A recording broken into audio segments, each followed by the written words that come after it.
बिस्मिल्लाहिर्रहमानिर्रहीम। अस्सलाम वालेकुम। दुआ स्टिचिंग आइडियाज़ में मैं आपके साथ हाज़िर हूँ और आज मैं आपको ऐसी शलवार कटिंग करने का तरीका बताऊँगी जो बहुत ही कम कपड़े में कटिंग होती है। आमतौर पर ब्रांडेड सूट भी अक्सर हम लेते हैं तो उसमें 1.5 गज़ जो है हमें कपड़ा दिया होता है बड़े अर्ज़ का, लेकिन उसमें जो है लेंथ बहुत ही कम होती है और ये ज़्यादा घेर वाली शलवार है। आड़ी कुंदियाँ नहीं, हम इसके अंदर सीधी कुंदियाँ डालेंगे और बग़ैर जोड़ लगाए ये शलवार बनाएंगे। देखिए आप, बहुत ही आसान तरीका है। हमारे पास ये सिल्क का कपड़ा है, ये सिल्क का कपड़ा है, ठीक है। सिल्क बहुत ही सिल्की सा होता है और इसको संभालना और कटिंग करना थोड़ा मुश्किल हो जाता है। इसलिए हम पहले जो है ना इसकी सिलाई लगाएंगे।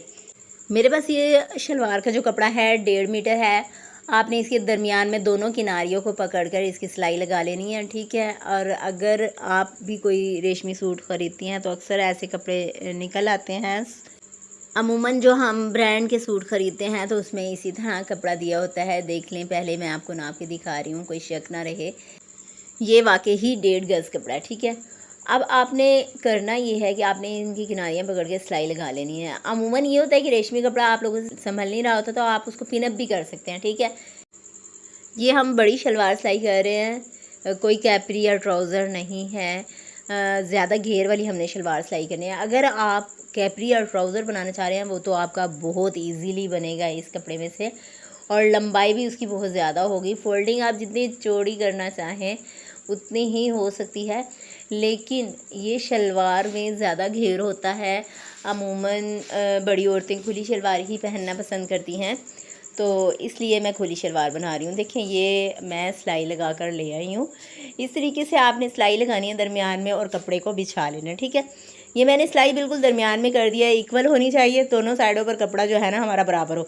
आपने ये स्केल लेना है, स्केल की मदद से जो है ना कपड़े को सीधा कर लेना है। अक्सर कपड़े में अरेब आ जाती है, थोड़ा बहुत टेढ़ा कपड़ा होता है, उसको हम इस तरीके से सीधा कर सकते हैं। अगर आपके पास ये स्केल हैं तो बहुत ही ईज़िली आप इसको सीधा कर सकते हैं। ये हमने एल शेप में जो स्केल है वो लिया हुआ है, इसी से हम घेर नाप रहे हैं। ये देखिए, मेजरमेंट इसकी है 23 पे। हमें चाहिए था घेर 22, लेकिन हमने 23 रखा है सिलाई का छोड़ा, इसलिए हमने 1 इंच सिलाई के लिए मार्जिन छोड़ दिया इसमें ना। इसी से हम आसन मेजरमेंट कर रहे हैं। इसकी आसन हमारे पास है 16 यानी कि 16, और हमें चाहिए 18 पर। 18.5 भी ले सकते हैं। यहीं से हमने इसकी मेजरमेंट ले ली और इसका सीधा निशान लगा लिया। इक्वल निशान हमने इसका बिल्कुल लगाना है, टेढ़ा नहीं होने देना। अगर आपने इलास्टिक डालनी है, शेप देना चाह रही हैं तो फिर आप टेढ़ा कर सकती हैं, लेकिन हम इसको टेढ़ा नहीं कर रहे। यहाँ से आपने पाँचा मेजरमेंट कर लेना है जितनी आपको लेंथ चाहिए। मैंने 37 रखनी है, इसलिए मैं 37 पर ही निशान लगा रही हूँ। अगर आप नीचे से पाँचे लेने चाह रही हैं तो पाँचे भी ले सकती हैं। ये स्केल से ये होगा कि ऊपर और नीचे दोनों साइड पे अगर आप निशान लगा लेंगे उसमें से ही पाँचा आ सकता है। ये हमारा कर्व स्केल आ गया। इससे हम जो डंडी की सिलाई है वो लगा लेंगे, उस पर निशान लगाएंगे और बिल्कुल इक्वल हमारी कटिंग आएगी।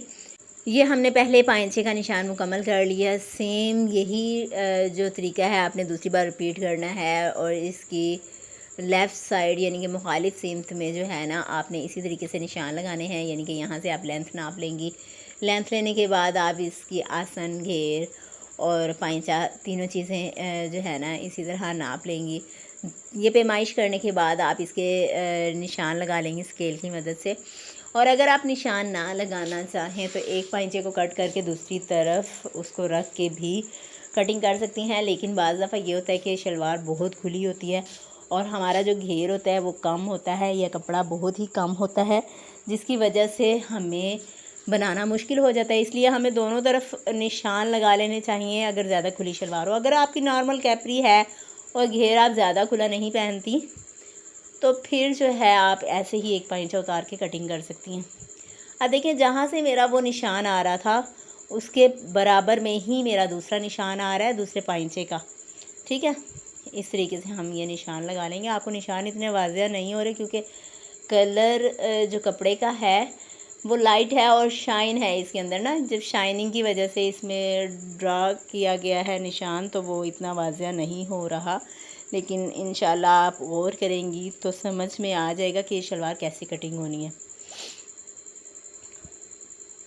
इसी तरीके से हमें एक पाइंचा उतारेंगे। उतारने के बाद अगर दूसरा पाइंचा इसके ऊपर रख के कटिंग करना है, वो भी मैं आपको बता दूँ कि किस तरीके से आप कर सकती हैं। और यानी कि अगर आप चाहें कि दोनों तरफ ड्राफ्टिंग हुई भी है तो हम इसी तरह कट कर लें, रखे हुए भी आप कट कर सकती हैं। ठीक है, ये देखें, इस तरीके से आपने करना है। एक पाइंचे को दूसरे के ऊपर रखना है और आप देख सकते हैं कि इसका घेर इतना ज़्यादा है कि लेंथ का पता ही नहीं चल रहा कि लेंथ कितनी है। और हमने घेर सही खुले वाला बनाया है। हमें ये जो कुंदियाँ हैं ना, एक साइड पे यानी कि हमारा ये जो आसन में जोड़ आ रहा है, मियानी आ रही है, तो ये एक साइड पर आएगी, दूसरी साइड पर नहीं आएगी। और ये भी लंबाई में है, चौड़ाई में नहीं है। अगर चौड़ाई में हो तो खिंचाव ज़्यादा आता है और उसमें जो है बैलेंस भी अच्छा नहीं रहता, इसलिए जो है हम लंबाई में ही इसको लगाएंगे। उम्मीद करती हूँ कि मेरी आज की वीडियो आपको पसंद आई होगी। इसे लाइक और शेयर ज़रूर कीजिएगा, मेरे चैनल को सब्सक्राइब भी कीजिएगा। इंशाल्लाह अगली वीडियो में आपको इसकी स्टिचिंग के बारे में बताऊँगी। अब इजाज़त चाहती हूँ। अल्लाह हाफिज़।